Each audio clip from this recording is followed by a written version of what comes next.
Thank you, Commissioners.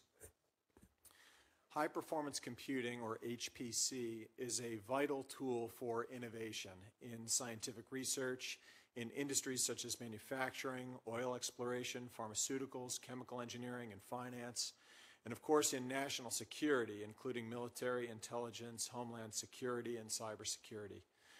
Traditionally, the United States has been the dominant world leader in HPC, and today the U.S. still leads both on the supply side with technology vendors like Intel, HPE, Dell, IBM, Cray, and others, and also on the demand side with nearly half the worldwide consumption of HPC technologies by revenue. However, at the top of the supercomputing market, there has been a new dynamic signaling a shift. For the past 4 years, the most powerful supercomputers in the world have been installed at national research centers in China, as ranked by the semi-annual Top 500 list. At present, the most powerful supercomputer is the Sunway Taihu Light System in Wuxi, with a benchmark performance of 93 petaflops, which is 93 quadrillion or 93 million billion calculations per second.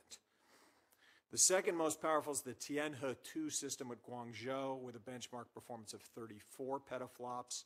After that, the next three are at U.S. Department of Energy labs, the Titan system at Oak Ridge, the Sequoia system at Lawrence Livermore, and the Cori system at Lawrence Berkeley, all benchmarked between 14 and 18 petaflops. This is the most visible of several market indicators and public declarations that China has embarked on a strategy of becoming the world leader in high-performance computing.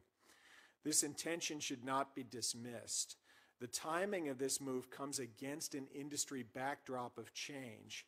We're now seeing a shift in how the next generations of HPC systems will be built based on fundamental changes in underlying processing technologies. These paradigmatic shifts in supercomputing architecture have occurred before.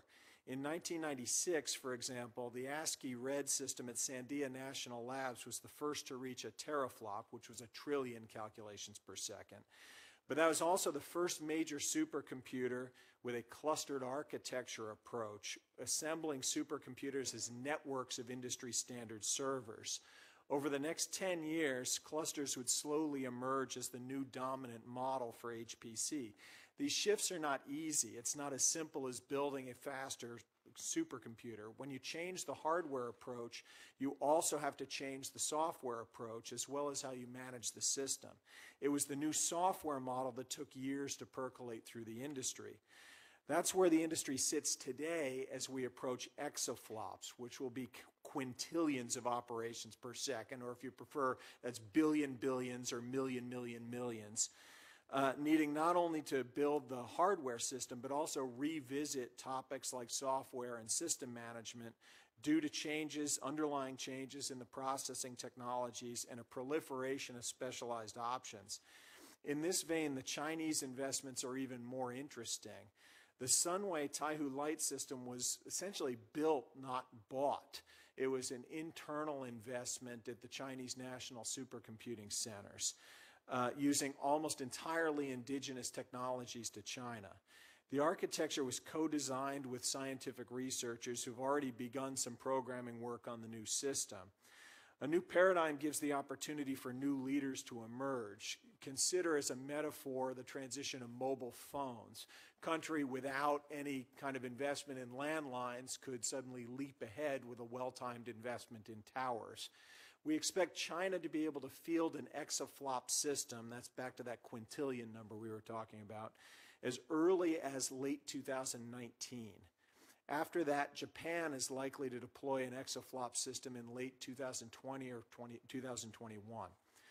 The U.S. plan had been to deploy 2 exascale systems in roughly 2023, one based on Intel processing architecture and one based on IBM power architecture with acceleration from graphics processing units from NVIDIA, justifying the lag behind other countries by discussing exascale over exaflops, which emphasized parallel advancements in areas like application programming and system management. A newly ratified addendum to the Exascale Computing Project in the United States seeks an additional earlier machine based on a so-called novel architecture in 2021, still behind China and perhaps Japan. The two areas of greatest concern on the path to exascale are software and skills.